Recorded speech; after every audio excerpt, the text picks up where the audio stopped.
So guys, welcome to my first video of the SYBCom class। तो first video मैंने आपके लिए law रखा है और लॉ का जो पहला चैप्टर है वो है agreement and contract. We are SYBCom students, तो हमें बेसिक नॉलेज तो होगी कि एग्रीमेंट और कॉन्ट्रैक्ट क्या होता है, बट मैंने आपके लिए थोड़ा सा रीकैप बोल सकते हैं हम लोग इसको, और वो रखा है। फॉर एग्जाम्पल, एग्रीमेंट में offer plus acceptance is equals to agreement. मतलब एग्रीमेंट होने के लिए पहला एक इंसान ऑफर देता है, दूसरा उसे एक्सेप्ट करता है, तब वो जाकर एग्रीमेंट बनता है। कॉन्ट्रैक्ट क्या होता है? कॉन्ट्रैक्ट भी सेम होता है पर उसके अंदर लॉ घुस जाता है। हाँ गाइस, क्योंकि कॉन्ट्रैक्ट लीगल होता है। So offer plus acceptance plus enforceability is equals to contract. दूसरी जो चीज मैं आप लोगों को बताना चाहती हूँ इज डेफिनेशन। हम लोग ने पहला मीनिंग देख लिया, हम लोग ने एग्रीमेंट एंड कॉन्ट्रैक्ट क्या होता है वो देख लिए। दूसरा जो चीज है वो हमें देखना है वो है डेफिनेशन।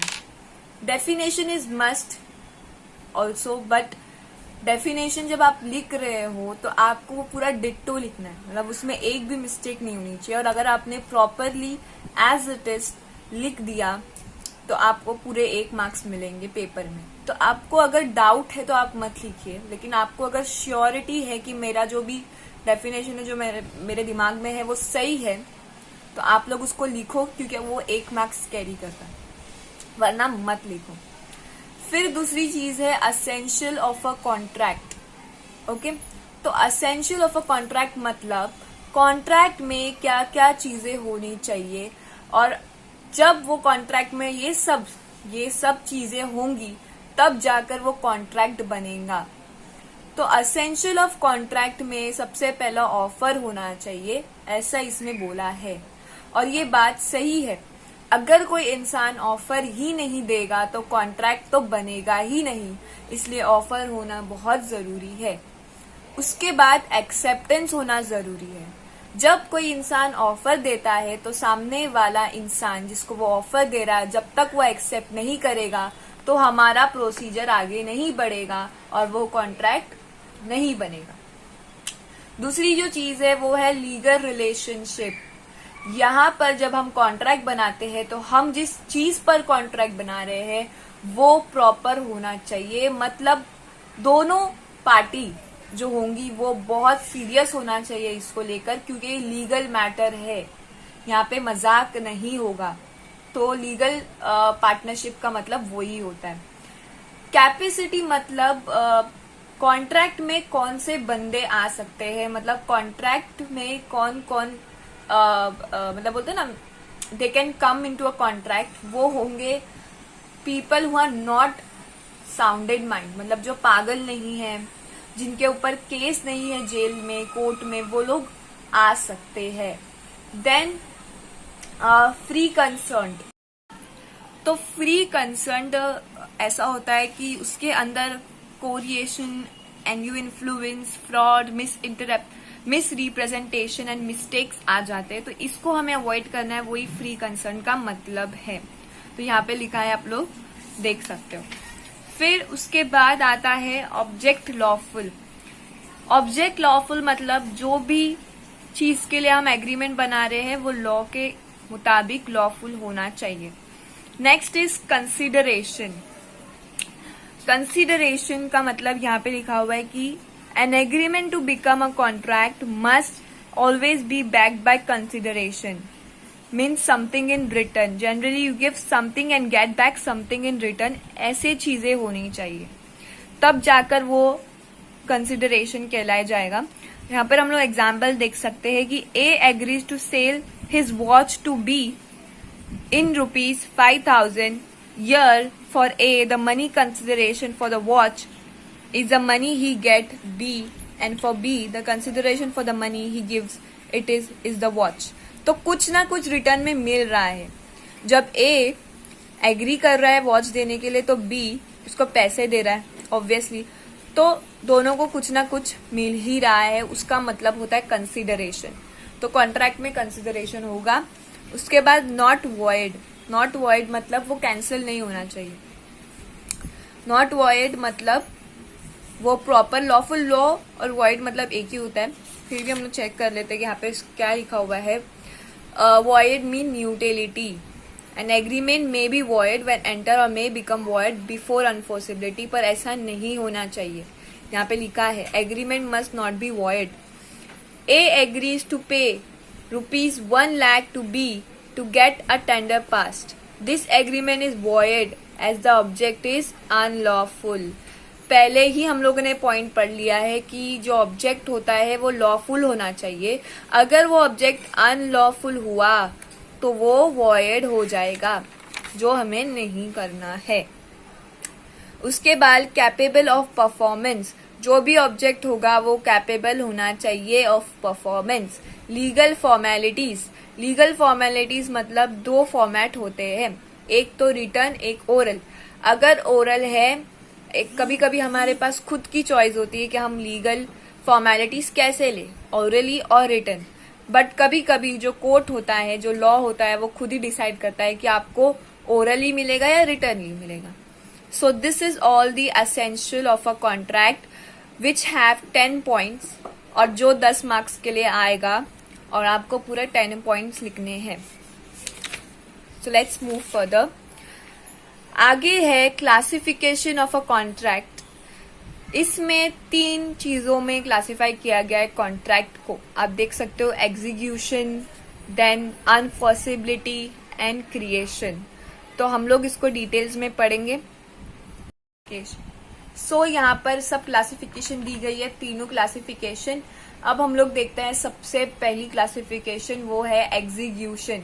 एग्जीक्यूशन में 3 चीजें हैं, executed, executory and partly executed. Executed मतलब जो भी ऑब्लिगेशन होते हैं कॉन्ट्रैक्ट में कि रिटर्न मिलता है आपको, दोनों को भी कुछ ना कुछ मिलेगा, दोनों भी पार्टी को, वो एग्जीक्यूटेड उसका मतलब होता है। एग्जीक्यूटेड मतलब दोनों के भी ऑब्लिगेशन जो है वो दोनों ने पूरे कर चुके हैं।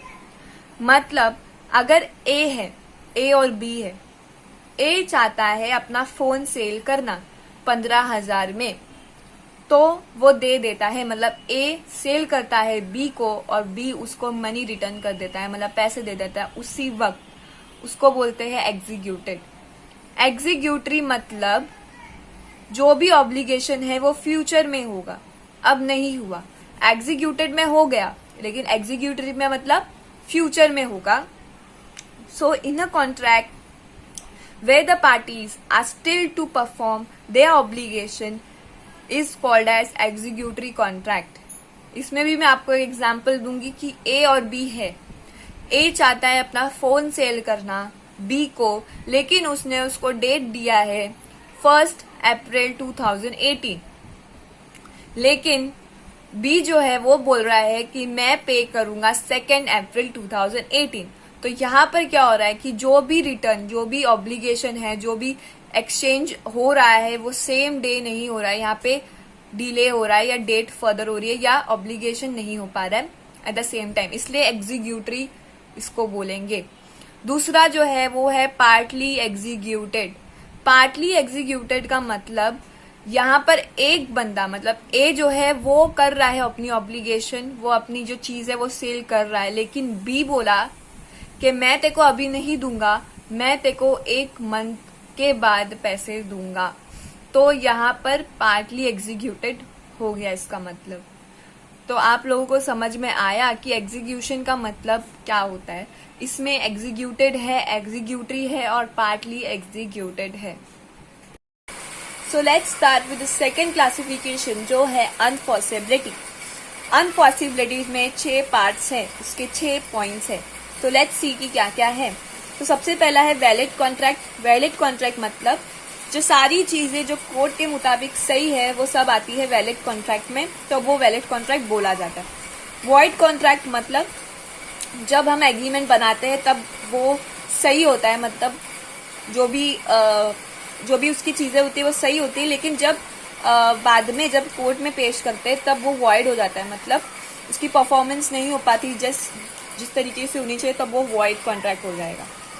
वॉइड एग्रीमेंट मतलब it never transfer into contract, मतलब वो कभी ट्रांसफर ही नहीं हो पाया बिकॉज वो अनफोर्सेबल है, मतलब वो सही नहीं है इसलिए वो आगे कॉन्ट्रैक्ट नहीं बन पाया। ये परफॉर्मेंस की वजह से नहीं हो पाया, ये एग्रीमेंट ही गलत है इसलिए नहीं हो पाया। समझ में आया? देन वॉइडेबल कॉन्ट्रैक्ट, वॉइडेबल मतलब जो पार्टी है वो खुद उस कॉन्ट्रैक्ट को छोड़ गया, इसका मतलब वो वॉइडेबल कॉन्ट्रैक्ट हो गया। इलीगल एग्रीमेंट मतलब ऑब्वियसली इलीगल एग्रीमेंट मतलब इलीगल होगा। एंड अनफोर्सेबल कॉन्ट्रैक्ट मतलब वो लॉ के नजर में अनफोर्सेबल है इसलिए वो कॉन्ट्रैक्ट नहीं हो पा रहा। Next is creation, express, implied, contingent and quasi. Express मतलब जो एक्सप्रेसिवली जो कॉन्ट्रैक्ट होता है उसको एक्सप्रेस बोलते हैं। इम्पाइल्ड मतलब जो एक्सप्रेस नहीं होता है उसको इम्पाइल्ड बोलते हैं। कंटिजेंट मतलब मैं बताती हूँ, यहाँ पे लिखा हुआ है देखो कि कॉन्ट्रैक्ट में बी एब्सोल्यूट और conditional. When it's conditional the performance becomes due on the happening और non happening of uncertain future event, ये इवेंट के ऊपर होगा।